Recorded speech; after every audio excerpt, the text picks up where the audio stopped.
Welcome to Clean Tech Forward, a Foresight podcast where we explore clean tech customers, capital, and Canada's path to net zero. Tune in to learn more about Canada's most exciting clean tech startups, industry success stories, investor insights, and academic initiatives as we accelerate the growth and impact of clean tech together. Welcome to Clean Tech Forward. I'm Tyler Klinkhammer, the content manager at Foresight Canada. This is going to be a bit of a deviation from the usual program. If you're a longtime listener of the show, you'll be familiar with our usual format: an interview with one of Canada's leading innovators about their technology or a big idea related to the clean technology sector. Today, I'll be taking you through a case study of a challenge that Foresight Canada completed with COSIA, Canada's Oil Sands Innovation Alliance, and their member company, Imperial Oil, who was looking to further its sustainability goals by reducing the energy intensity of its commercial-scale natural gas-fired boilers located at an oil field in northern Alberta called the Curl Site. For context, Foresight regularly runs innovation challenges. The way these typically work is Foresight connects with a member of industry who has identified a sustainability challenge within their operation. We define the boundaries of the challenge together and put out an open call for applications from companies who have ready-made solutions. The solutions are evaluated, finalists are selected, and then a pilot project typically takes place. In short, our challenges are a problem-first approach to solving some of industry's most pressing sustainability issues. In 2016, COSIA approached Foresight seeking technological solutions that could replace or supplement conventional hot water production approaches in either new or existing mining operations without using existing or new steam resources for heat exchange purposes. Oil sands mining and extraction processes require commercial-scale hot water in the 20 to 90 degrees Celsius range, which is typically produced indirectly through contact with steam produced in natural gas-fired boilers. Imperial had identified an opportunity to improve this process and decided to engage Foresight in order to run a challenge to find viable solutions. The Hot Water Production Challenge was officially launched in the fall of 2016, and the winner, Combustion and Energy Systems Limited, and their Condex system was selected in March of 2018. The challenge was a resounding success. After a demonstration project was completed, Imperial noted significant energy, water, and cost savings. They then moved forward with procuring additional Condex units for the Curl Site. Between 2021 and 2023, Combustion and Energy Systems delivered 6 large-scale Condex systems to Imperial's Curl Site. With the new Condex units in place, Imperial is expecting to reduce their greenhouse gas emissions at the Curl Site by 220,000 tons per year, which is the equivalent of taking about 47,000 cars off the road. They're also expecting to save 700,000 liters of water each year as well. To tell you more about this project, I've interviewed 2 representatives from Combustion and Energy Systems, where we dig into how their technology works, the challenges associated with this project, and the impact that the project has had both on the overall sustainability of the Curl operation and Combustion and Energy Systems as an organization. Following that, we'll also hear from representatives from Imperial and COSIA.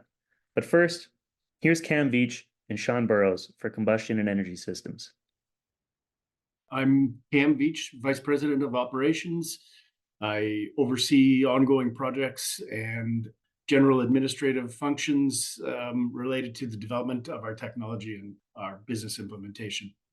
I'm Sean Burrows. I'm the Senior Project Manager at Combustion Energy Systems and manage projects as needed, and also in charge of sort of technical maintenance of our equipment and technical support for our customers. And can you tell me a little bit about Combustion Energy Systems? What is it that you guys do, and how does the technology work? Combustion Energy Systems is focused on the design and development of advanced energy recovery technologies, and we are the inventors of the patented Condex condensing economizer systems.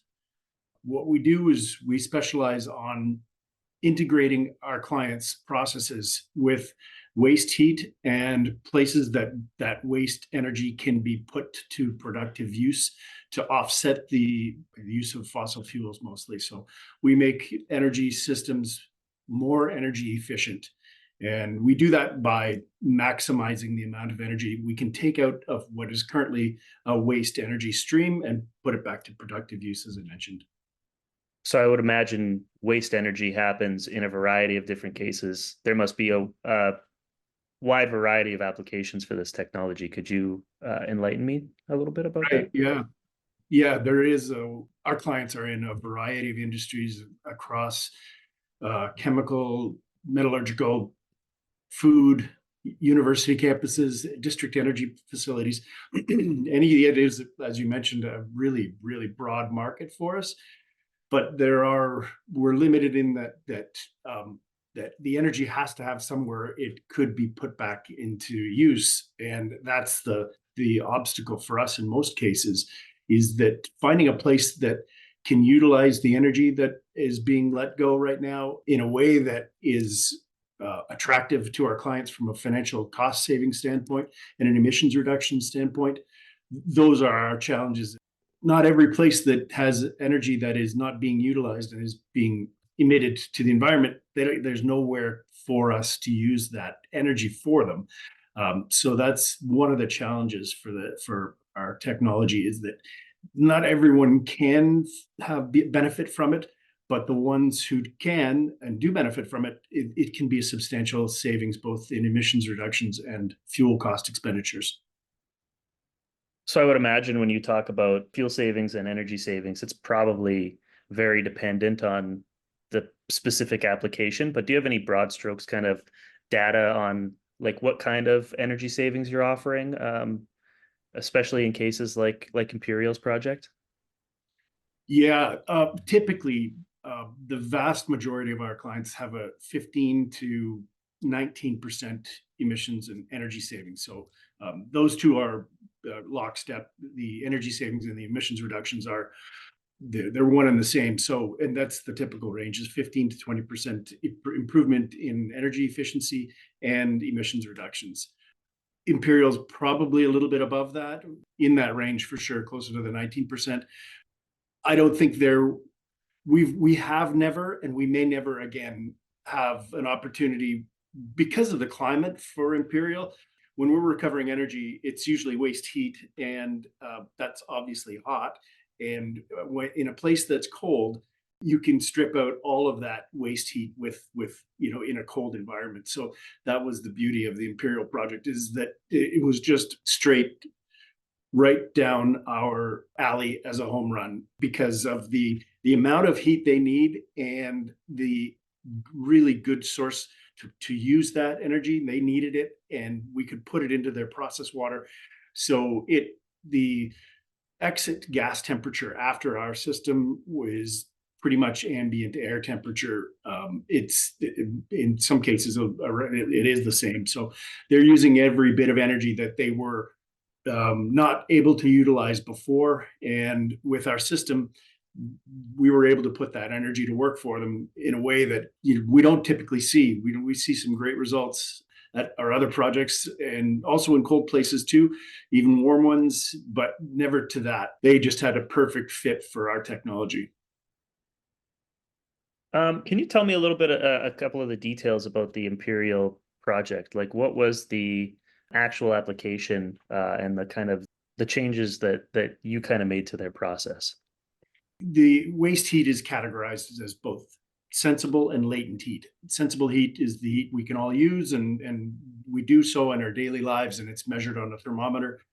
Latent heat is the product of combustion, basically any hydrogen-based fuel. When you burn it, the hydrogen in the fuel and the oxygen in the air, in the combustion air, they combine immediately in the combustion reaction to form water. So that water is formed and vaporized instantly, almost instantly. So that the energy that it takes to vaporize the water that is created is roughly 20% of the fuel value, the input into the combustion process. So 20% of the energy that you are creating in the combustion process, it's water that's vaporized. And that energy that it went to vaporizing the water, you never get that back unless you can get the energy out below the water vapor dew point. So that's what we do, and that's why our technology is called the condensing economizer.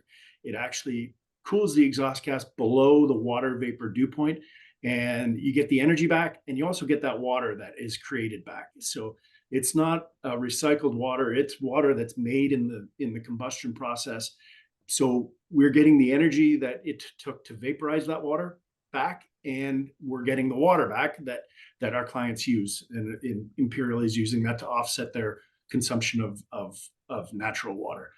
So that's how our system works. And when we can provide a heating duty with that energy that's in the exhaust gas, that's the real value to our clients. Were there challenges for your team operating in an environment like that? Because you mentioned how cold it is there and how cold the water is. Does that present any challenges for combustion energy systems, like setting up your system in that kind of environment? Yes. Yeah, in two sides, or two different substantive ways. Containing that water, these weren't the first systems we'd ever built. They were by far the largest, but in that environment with their load conditions, yeah, we were surprised at how tight we had to make the seals, all of the seals that contain the water, and it's still not perfect. There, we do have some spots where there's ice forming just with exhaust gas or water dripping out of places. So there was quite a number of learning factors there for us, and moving that volume of both exhaust gas and water. Our system uses a blower to pull the exhaust gas away from their boilers, and it sends it across our system, so across the exchanger, and where the heat is exchanged, the water is drops out and collected, and then back out of a new exhaust stack that's part of our system. And moving those volumes in those temperatures we had to spend a good deal of engineering time on making sure that we were going to be able to not only get that energy back, but move the exhaust gas on the worst possible day. So when you're moving hot gases and cold fluids in cold temperatures, they don't tend to want to do anything other than what they're already doing. So we had to force them in a new path, and those were all significant learning experiences for us. We'll probably say it over and over again, but the team at Imperial, it's just incredible. The wealth of knowledge and their easiness to work with, and just fantastic team of people that really made our jobs easier. They're just willing to share every bit of expertise that they have to make sure that the project was a success. So I think that's kind of the perfect segue. You mentioned that these were the largest systems you'd built to date, as well as kind of a learning experience for your team. What were the outcomes of that project for combustion and energy systems? Like, how did that project kind of affect your company? It was a really big effect. And for that, we're thankful to Foresight as well, because we had already proven that the technology worked, and Imperial checked our references. So we knew that this was going to work. But what it did for the rest of the world is it legitimized us. Because everyone knows that a major multinational like Imperial and ExxonMobil, they won't work with a company that isn't reliable, and the technology, now that it's proven to work there, I think that what we're seeing is that people know that if it works there, that we can be trusted for it to work virtually anywhere. That's my feeling of the effect that this project has had on us. It just, because they are who they are, and they placed their trust in us, that now anybody who doubted our ability before, it's now legitimized. Yeah, no, I'd 100% agree with that, and it's a great one. Now we can talk about it more, and we can point to it, and they've posted things on LinkedIn, and we can show our customers or our future customers. We're really excited about that, and like kind of Cam had already mentioned, it's just the whole project was a huge learning experience for us, just given the size of the equipment and the gas flows and water flows that we were dealing with. It's extended our range of product we can offer, and kind of even further developed our technology, because we had to adjust it a bit. every project's unique. All our systems are custom designed. There is a general, obviously, design to them, but we do have to integrate them into unique situations. So we learned a lot more about our technology and even our fabrication processes. We had to adjust and learn from, and we did the project in stages. And so we were even able to learn from the units. The first unit we brought online, we were able to learn from that. That was done during COVID. Then we were able to kind of bring that into the next, there was a kind of a gap of a year or so, and then we did the next 5 units. So we were able to actually take the learnings from that first one and bring that into the next 5. I'd like to talk about the actual challenge itself as well. How did you hear about it, and why did you decide to apply? We heard about it through our industry partners at Natural Resources Canada. We approached Natural Resources Canada about our concept, and we built a test system, and they tested it in their research laboratory and under a number of different conditions with different fuels. So they knew what we could do, and it did come to me. I saw the Foresight Challenge shortly after, but they said, "Hey, there's a challenge out there, and it looks like exactly like what you guys do." And then other people started sending it to us too. So that was the first where we heard of it, and they assisted us in preparation for the challenge as well, the NR Canada folks. So that was thankful for them too for putting us in front of Foresight. I mean, you must feel good about winning the challenge, obviously, but how do you feel about the outcome overall? Fantastic. The project was a success, a huge success for us. And the challenge was the only way that we could get in front of the right people at an oil sands company for us to give them the numbers and say, "Hey, look, this is what we think we can save you from an energy perspective."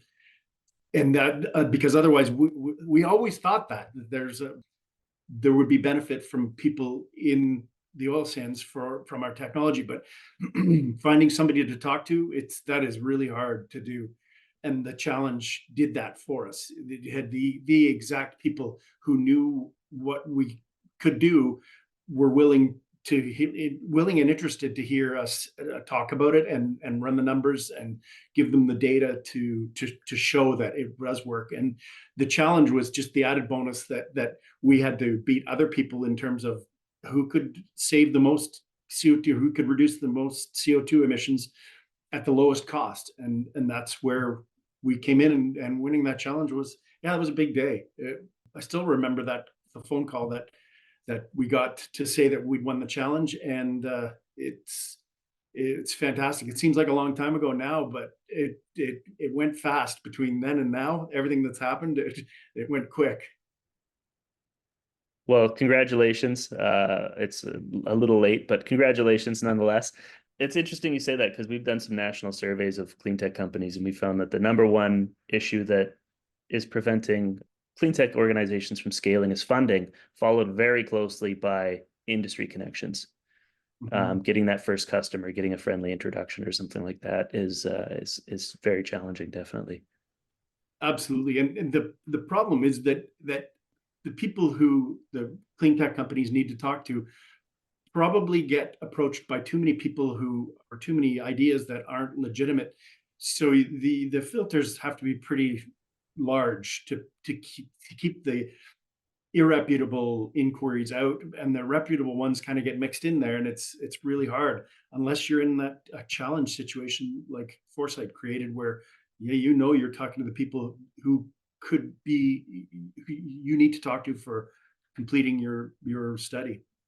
Yeah, absolutely. Yeah, that having a third party kind of validate Mm-hmm. your ideas is a powerful mechanism for sure.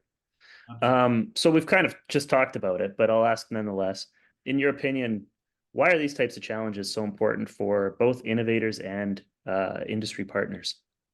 It's that bridging the gap between an idea and an end user is that's a monumental benefit. If you can have somebody who independently legitimizes the technology and the end and introduces it to the end user, that's critical for us.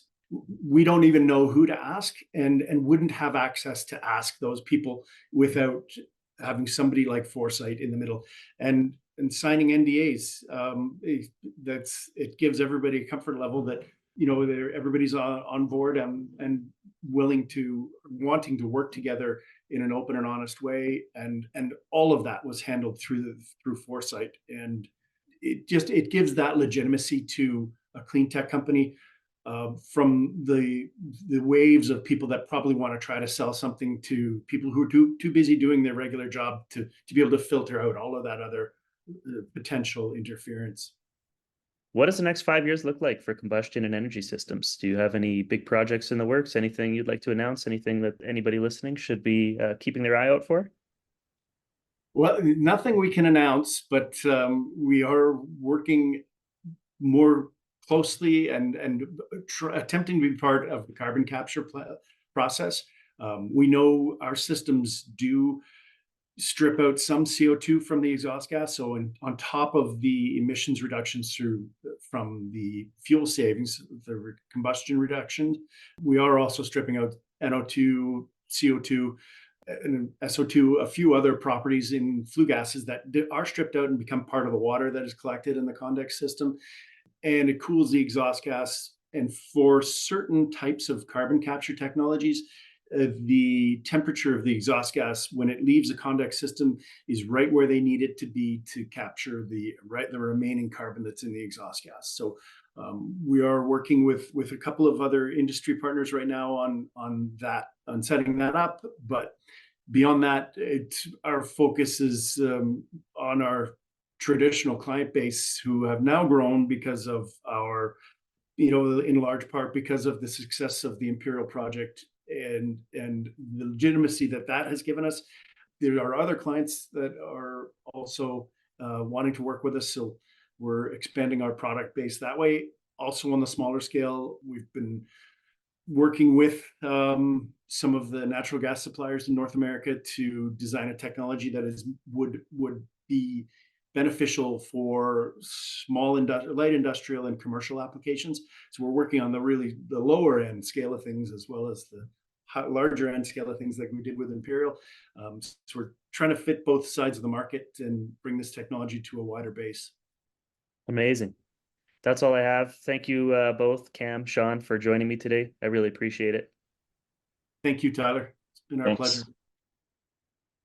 The validation that Cam and his team felt upon the completion of that challenge is one of the most powerful aspects of the challenge model. As Cam said, winning the hot water production challenge signaled to the rest of the world that their technology works, even in the most harsh conditions. That proof can go a long way in solving one of the most pressing problems facing Canada's transition to a net zero economy, our extremely low rates of clean tech adoption. Adoption is a huge issue for Canadian innovators to overcome, and it's one of the key concerns for us at Foresight. In a national survey of Canada's clean tech innovators, we found that the number one barrier preventing companies from scaling was access to capital. The second, following closely, was securing customers and forming partnerships. Many of the companies who move through our programs are developing solutions for industries that will optimize profitability, productivity, and competitiveness in their operations while driving down emissions. For those companies, securing a partnership and implementing your solution in a real-world setting is a key step in figuring out how to scale your technology. Challenges offer a unique pathway for technological adoption that allows a third party, like Foresight, to step in and vouch for the effectiveness of a technology. Having Foresight at the table really accelerated the entire process of this project, which was completed over the course of roughly 7 years. As you'll hear in our next interview from Devin Karolak, the mining research manager with Imperial Oil, technological adoption on this scale can take up to 20 years. Unfortunately, climate change won't wait for 20 years. We need to get clean tech solutions into the hands of those who need them at an accelerated pace. And in cases like this, doing so can have significant benefits for everyone involved. Next, we'll hear from two engineers at Imperial Oil, Devin Karolak, who I already mentioned, and Ryan McKendrick, a senior technology advisor on Imperial's climate technology team. Together, we discuss Imperial's sustainability goals, the details of the hot water production challenge, and their feelings on the outcome. For Imperial, here's Devin and Ryan. So I'm Ryan McKendrick. I'm a senior technology advisor in the climate technology space with Imperial. So my role basically entails looking across our operations and trying to find GHG reduction opportunities and working with the different operations to actually plan for and implement those opportunities on the path to net zero. My name is Devin Koroluk. I'm the mining research manager and process engineering manager for Imperial. My current role is to support research and development of new technologies across all activities for the mine, which includes GHG as well as tailings, materials, and recovery. So it covers the whole full spectrum of value that we can provide to the mine. So can you give me an overview of Imperial's sustainability initiatives and perhaps talk about why it's important for the company? So Imperial takes a very holistic view to sustainability. We have many different sustainability priorities. So we look at things like climate, but we also look at things like Indigenous reconciliation. We look at land use, we look at water, and then we also think about our people when we're thinking about sustainability and our workforce specifically. To operate sustainably, it's important for us because it is something that our stakeholders and broader society expect from us. And as an energy company, we also think that it enables us to prioritize and capture opportunities throughout the energy transition, which is obviously something that we're currently in and that there's a lot of talk around these days. Obviously, you talked about the energy transition. Canada's got some pretty ambitious net zero targets for 2030 and beyond to 2050. What are Imperial's goals with regard to that move towards net zero and Canada's broader 2050 emission reduction targets?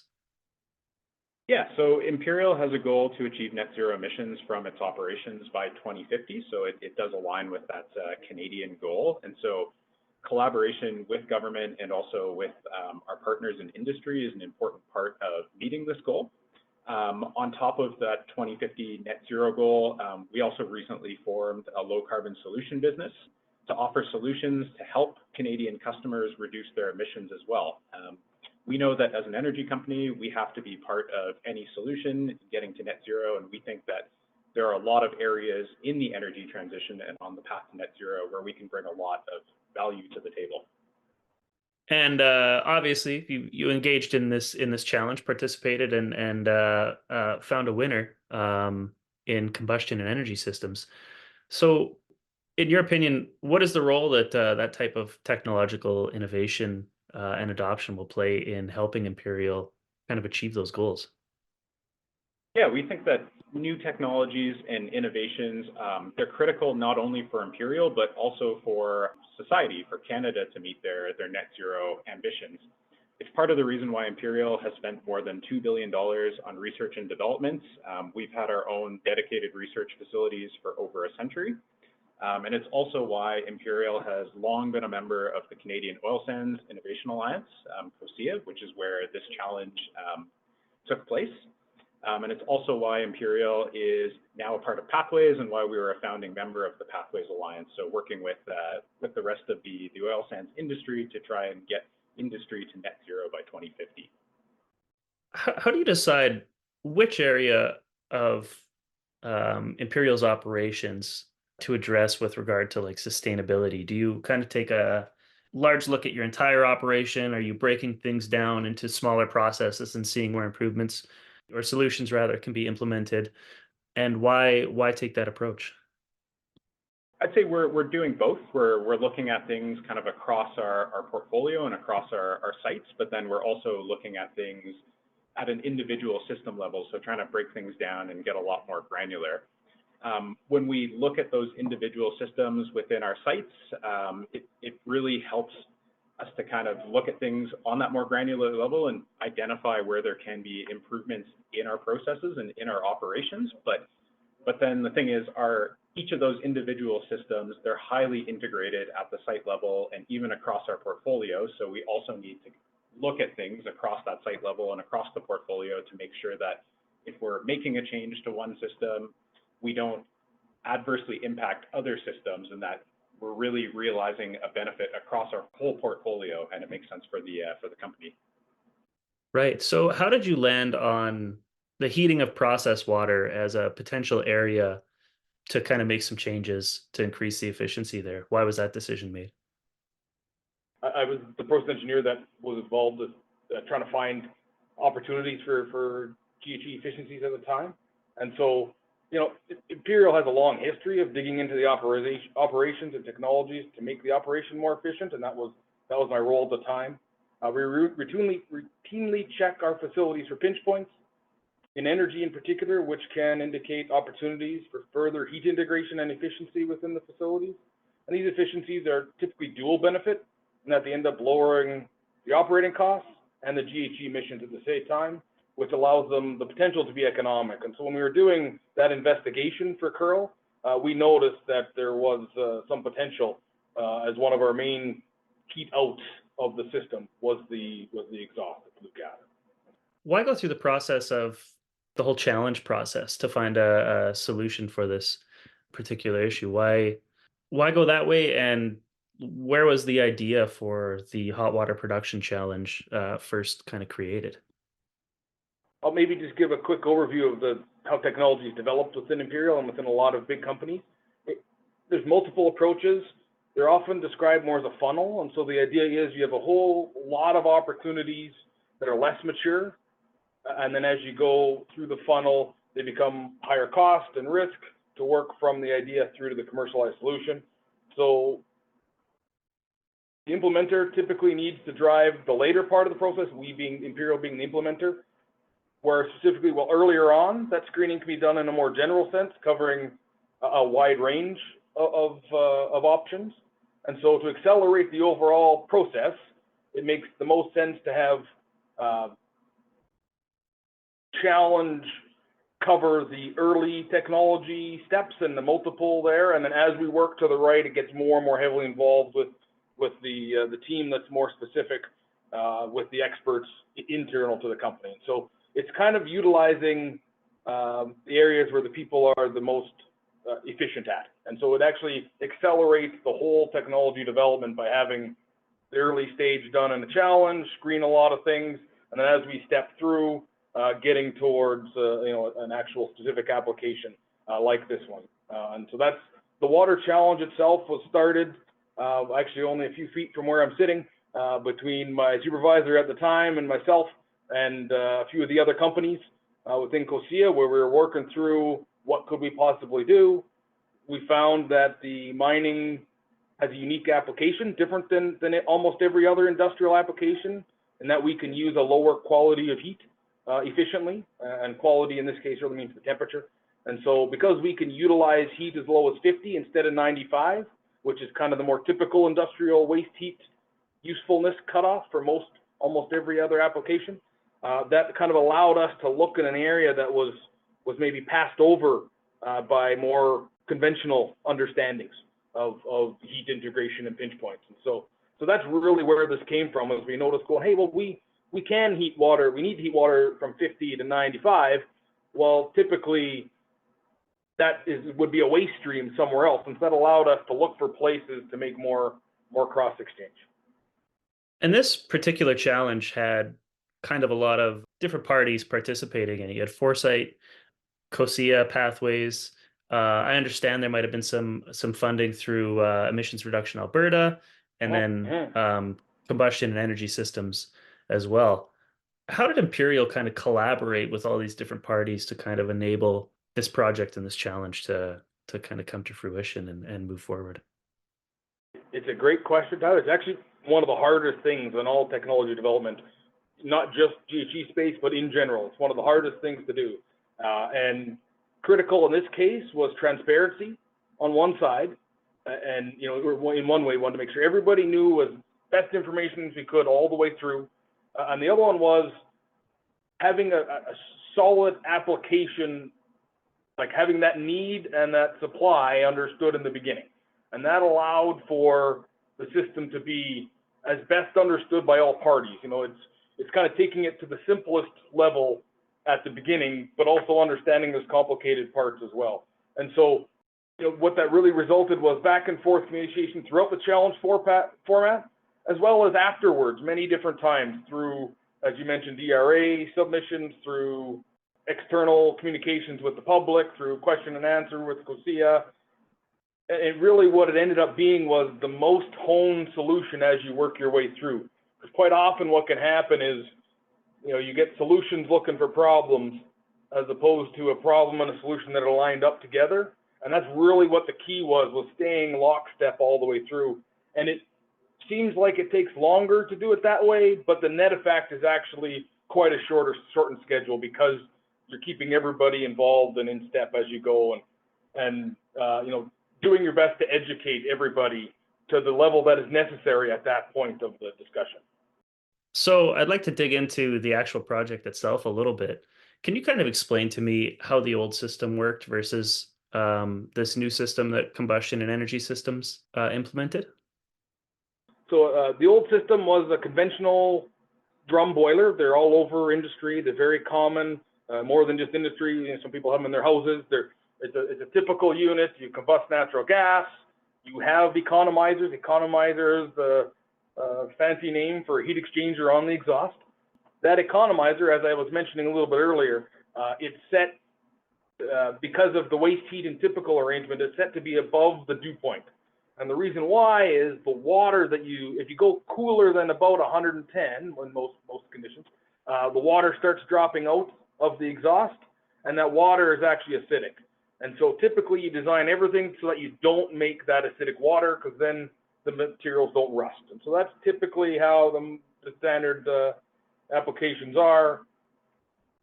So there was a boiler, economizer, stack, which is very typical to a boiler. What the new system is it took that old exhaust, the one that was still above the dew point, pulled it in, had a fan, pulled it in, pushed it past another exchanger. This system is now all built to handle that acidic environment. And this heat exchanger then takes the cold process water and warms it all the way up. And in doing so, cools the exhaust even further, driving below the dew point. And so this actually, the system, kind of whether you want it to or not, recovers both a lot of water and a lot of heat. Because the water that you're dropping out, about half of the energy that you're pulling out of that exhaust stream is actually condensing the water. Because when you condense water, heat is released. And so that's really what the system is. It's the new Condex system is a fan, a very specialized, unique heat exchanger, a water collection system, and then a stack, and all that system being built out of stainless steel systems and very large. That's the other one that's different on this, is just the sheer magnitude of it compared to most typical applications like this. And what kind of emissions reductions are you seeing with this new technology? And I understand there's some significant water savings as well.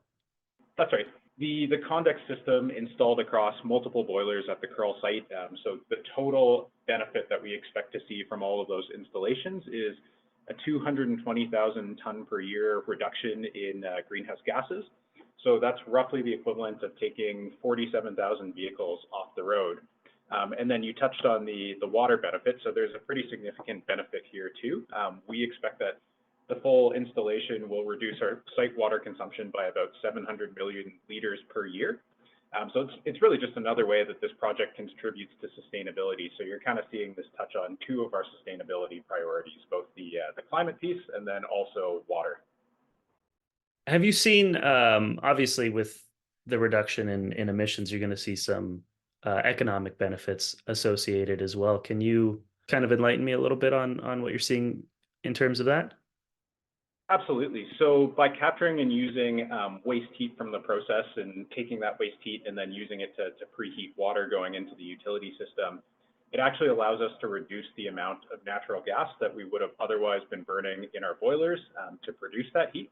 So there's an economic benefit from the savings on the natural gas purchases at site. And then we also see reduction in GHG, which is beneficial under Alberta's carbon pricing system known as TIER. So we're reducing our compliance obligations as a result of this project.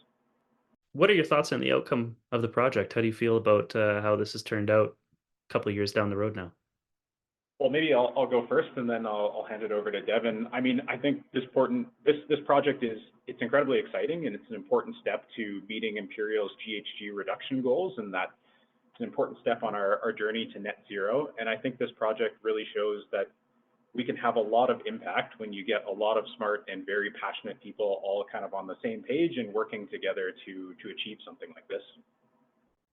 Yeah, thanks, Ryan. I mean, I've always been an energy efficiency, shtick. That's what I really like to work on. That's what I've really enjoyed since becoming an engineer. It's part of the reason I became an engineer in the first place.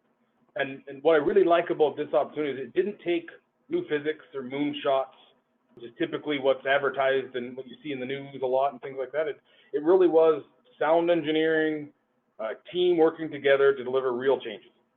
In these days, most of society expects things instantly.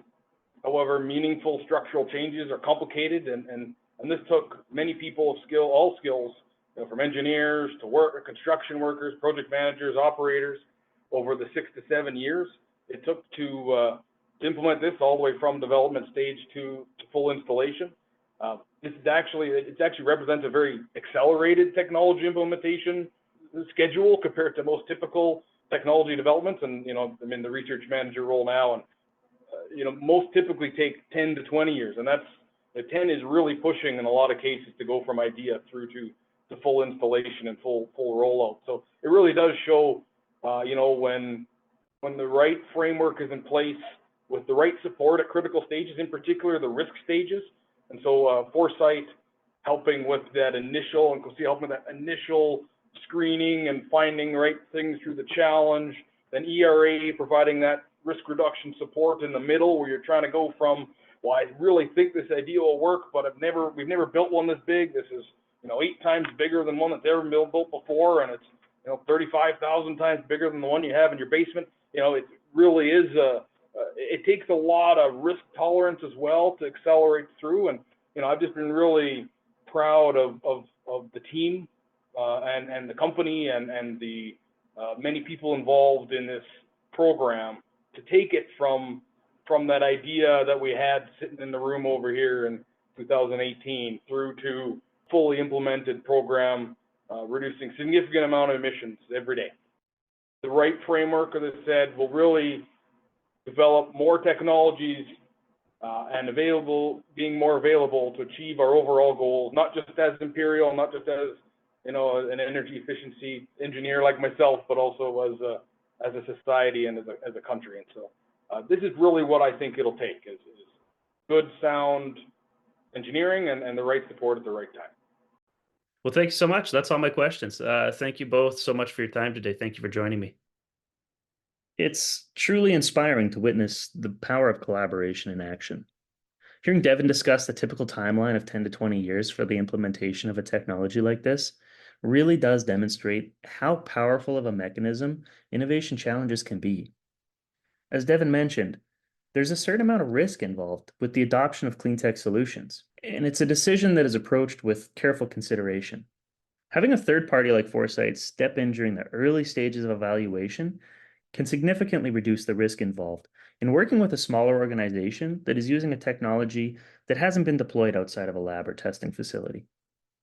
This risk aversion is one of the key aspects that is hindering the adoption of clean tech in Canada, and it's one we're thrilled to be able to address through our innovation challenges. We have a proven process to reduce risk, give small businesses an opportunity, and have a positive impact on industry emissions.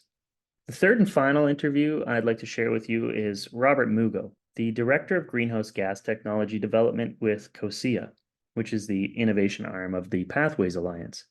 COSIA was one of the partners and a sponsor of the Hot Water Production Challenge. They were ultimately responsible for evaluating the different areas of their member companies' operations and finding areas that could be made more efficient. Once an area was defined, COSIA approached Foresight to run this particular challenge. Here's more from Robert Mugo on the role of COSIA in the challenge, the overall sustainability goals of the Pathways Alliance, and his take on the Hot Water Production Challenge.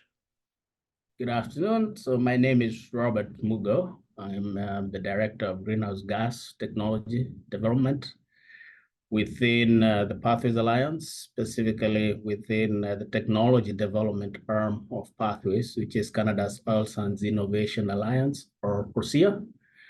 In this role, I'm responsible for overseeing a portfolio of different technology development initiatives, everything ranging from carbon capture, use and sequestration, to natural gas decarbonization, fuel substitution, things like geothermal, even traditional technologies such as the new and emerging direct air capture technologies that might have a role to play in future, electrification, and so on and so forth. This is getting to net zero requires development and deployment of a suite of different technologies. And that's what our members are working on. And I'm fortunate to be able to direct those efforts. So can you tell me a little bit about the Pathways Alliance, what it is, and about its goals with regards to helping Canada's oil and gas sector move towards net zero operations? Yes, absolutely. So yeah, Pathways Alliance consists of 6 of the largest oil sands companies in Canada. Together, our members are responsible for over 95% of oil sands production. So quite significant. With that also, of course, comes a significant responsibility to ensure that we are operating in a safe and responsible manner, particularly as it comes to environmental performance. So Pathways has a goal of getting to net zero. That's our members are committed to getting to net zero by 2050 by reducing operational emissions. And that's consistent with where Canada is at in terms of its commitment to the Paris Agreement, reducing GHG emissions to net zero by 2050. Furthermore, members also do have an interim target of reducing emissions by approximately 22 megatons by 2030. And getting to net zero is all hands on deck in terms of technologies, as I indicated. So we are pursuing a number of different pathways because there's no single pathway that gets us to net zero. About 50% of emissions reductions will come through the deployment, development, and finally operational of CCUS project, carbon capture, use, and sequestration project we are referring to as the foundational project. But other than that, there is also different pathways, technology pathways that we are also pursuing that all add up and contribute to getting us to net zero by 2050. And for yourself and for Pathways, why are these initiatives so important?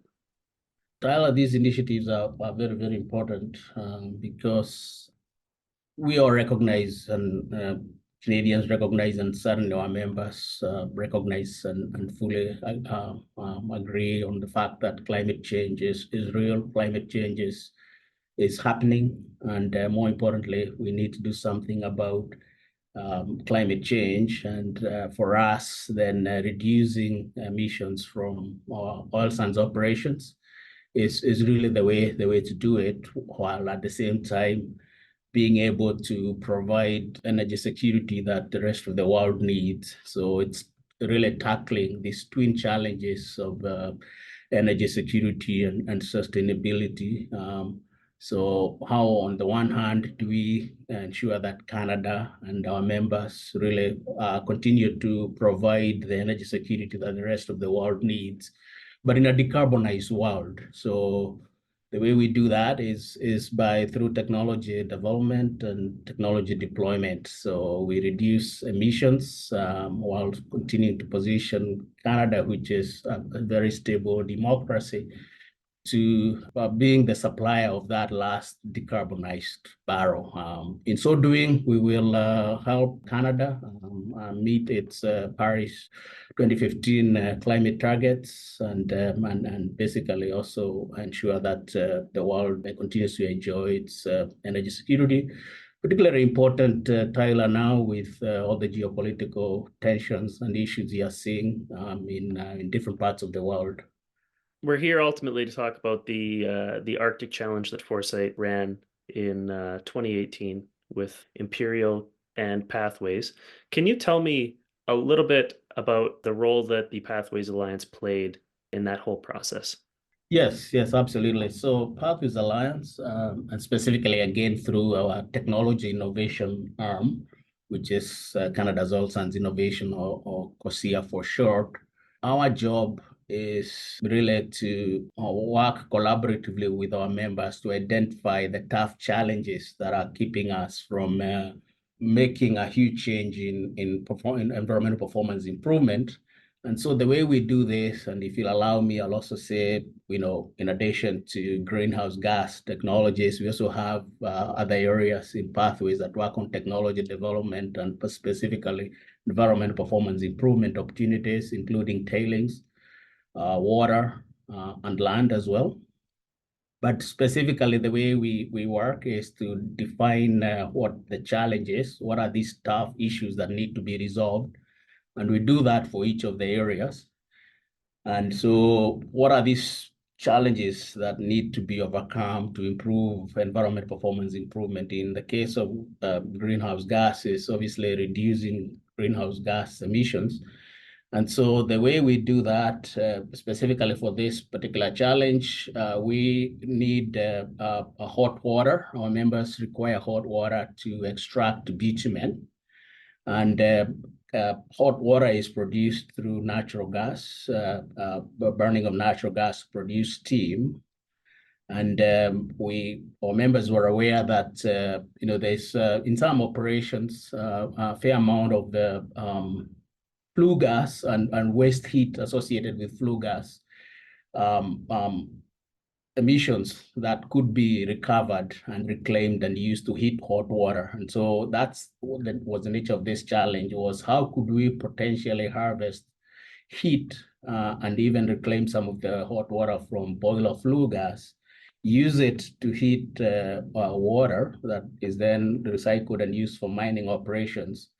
By so doing, we reduce the amount of natural gas that we are using, and then subsequently, of course, reduce greenhouse gas emissions. And so that's a challenge we set out to address, and happy to talk about how we went about the next steps.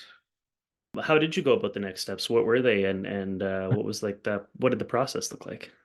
Well, we had been looking at this for a while, and we had actually made earlier efforts through a different process. And then we had, that wasn't successful. And so there was an opportunity to partner with Foresight on it. And we were aware, having worked with Foresight previously on a different challenge, that, Foresight potentially could help us in this area. Foresight, being Western Canadian based, really understand the resource industry in the West and had dealt with other challenges. So we were quite comfortable in approaching Foresight to work with us on basically trying to re-engage again to see that we could find an appropriate solution for tapping into boiler flue gas waste heat recovery. And that's what we did. So we partnered with Foresight, who are obviously quite good at this. In addition, we were able to enjoy the support of the federal government and the BC government as well. I think they put in some funding, as well as the provincial government here in Alberta. So with that, we were able to launch a challenge opportunity, as we call it. And that what we are doing there is utilizing Foresight's global network and contacts in the technology development space, the contacts with different innovators all over the world, to really try to find who had the best solution for this particular challenge. And so we started off with obviously defining the challenge, and for that, we were able to take advantage of all the industry experts, all the government experts, all the different labs to really refine the challenge. Because, as they say, if you don't have the problem thoroughly well zeroed in, then you're not likely to get a good outcome for it, or at least an outcome that works Once we have that, we then activated or had Foresight activate the networks. We defined what the criteria for success is, based both on technical and the economic considerations for the solution. Foresight was able to identify, I believe, close to 100 potential innovators that had a potential solution. We worked collaboratively to screen and zero in on sort of the top performance in there. I believe we ended up with around 5. Through some additional work, including some techno-economic assessments, we were able to finally zero in on one particular company from Markham, Ontario. That's combustion and energy systems company that, as I said, had a solution that seemed to work, had been deployed, their condex system, so-called, it's a heat exchanger system with a fan up front that exchanges heat, had been deployed in various other jurisdictions in North America in industry, but hadn't been tested to this scale. But we were excited at the possibility of testing it, scaling it up, and showing that it could be applicable to a solution to our challenges here. And happy to report that that worked out. Well, that's amazing. I'm glad to hear that. I know you did mention that you had some previous experience with Foresight and that we were positioned in Western Canada and kind of had a grasp of the resource extraction sector here. But why did you choose to partner with Foresight for this particular challenge? Well, as I said, the resources that Foresight brought, the experience that Foresight had running similar sprints and similar challenges, the network that Foresight had in terms of just being able to access innovators in different parts of the world. You know, as we indicated, we had reached out previously and hadn't been successful, and which is interesting because, you know, this, using Foresight, we were able to identify this particular solution provider, right, so to speak, in our backyard in Canada here. So you know, that was a wonderful benefit of going with an established company organization like Foresight that really understood what the innovation ecosystem has to offer, and was able to bring that considerable expertise and capability to COSIA and Pathways members. So you mentioned in your previous answer that you feel like this project was successful, but I do want to ask if you have anything else to mention about the outcome of this project. How did you feel about it now that it's been a couple of years and that the technology has been fully implemented in the project?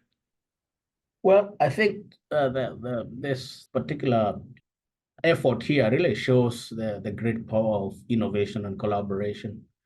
You know, that's what we seek to do here. And it shows, number one, members of an industry coming together to deal with a common challenge, in this case, recovering heat from boiler flue gas.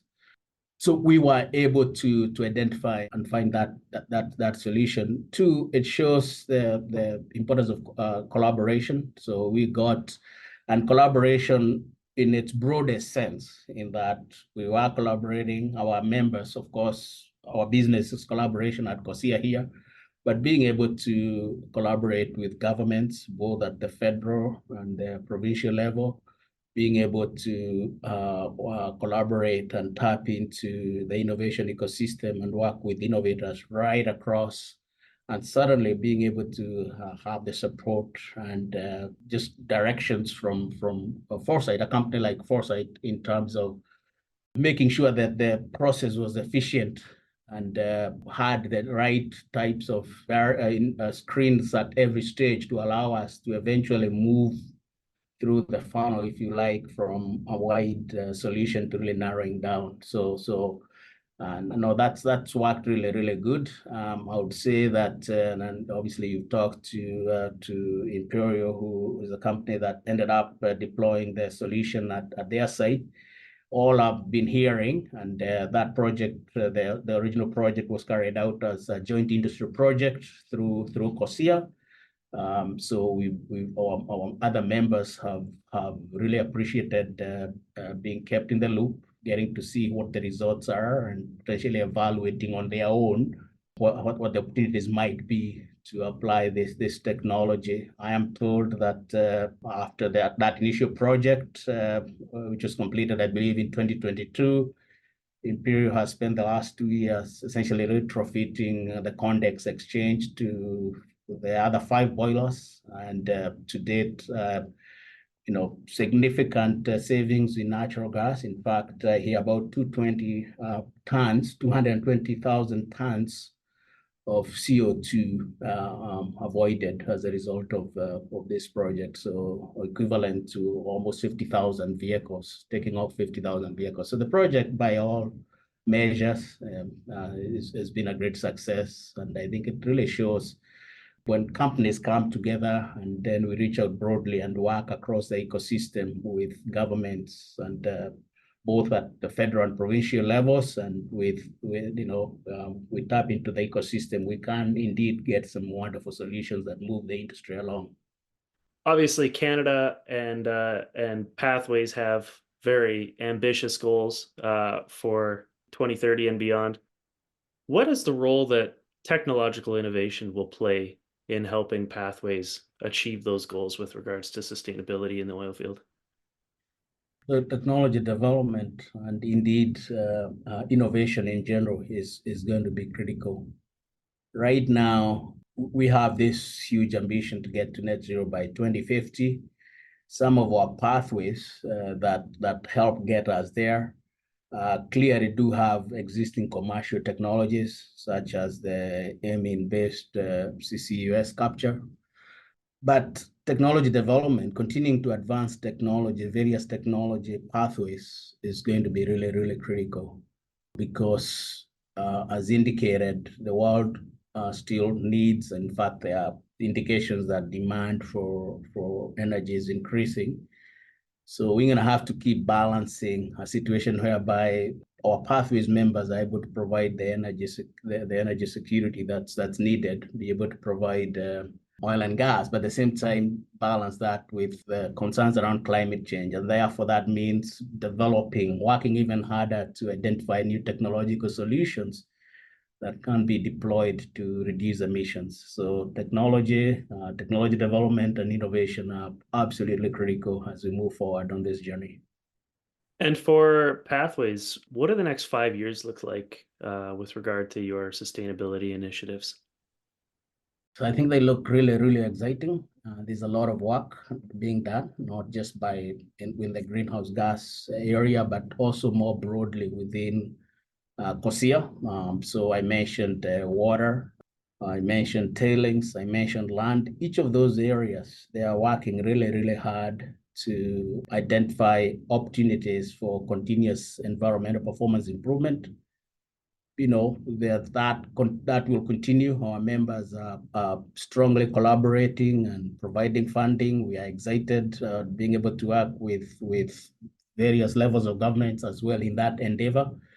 In the GHG space, which is where, of course, I spend almost all my time, it's really interesting there because technology development is happening. I would say it's progressing. Obviously, we'd like to see it happen sooner, but we have a number of different initiatives for each of the main pathways that get us to net zero that we are working on.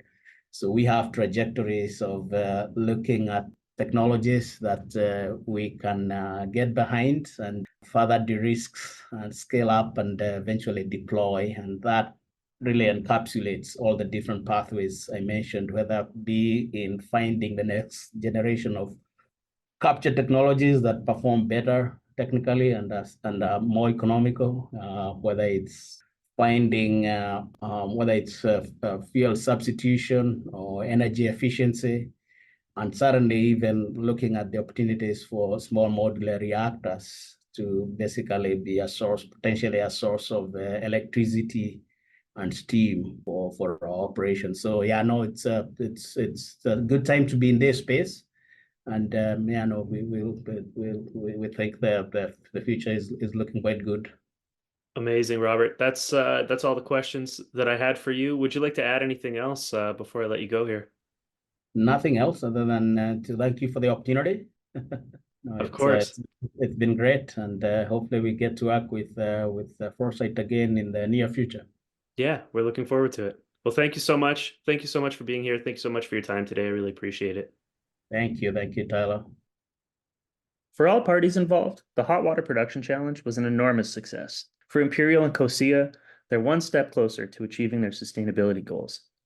For combustion and energy systems, they've entered into a partnership with a multinational company and sent a powerful message to the business community that their technology works. And for us at Foresight, we achieved one of our most urgent goals, accelerating the adoption of clean technology and facilitating collaboration to drive down emissions. If you want to learn more about the Hot Water Production Challenge or any of our other challenges, visit us online at foresightcac.com/innovation-challenges. There, you'll also find resources for members of industry who are looking to tackle urgent sustainability problems. If that sounds like you, we can help. Foresight has a powerful network of more than 1,000 clean tech ventures that have innovative solutions that are ready to deploy. Thank you for listening. To learn more about Foresight's programs, events, and more, visit us at foresightcac.com or follow us on social at ForesightCAC.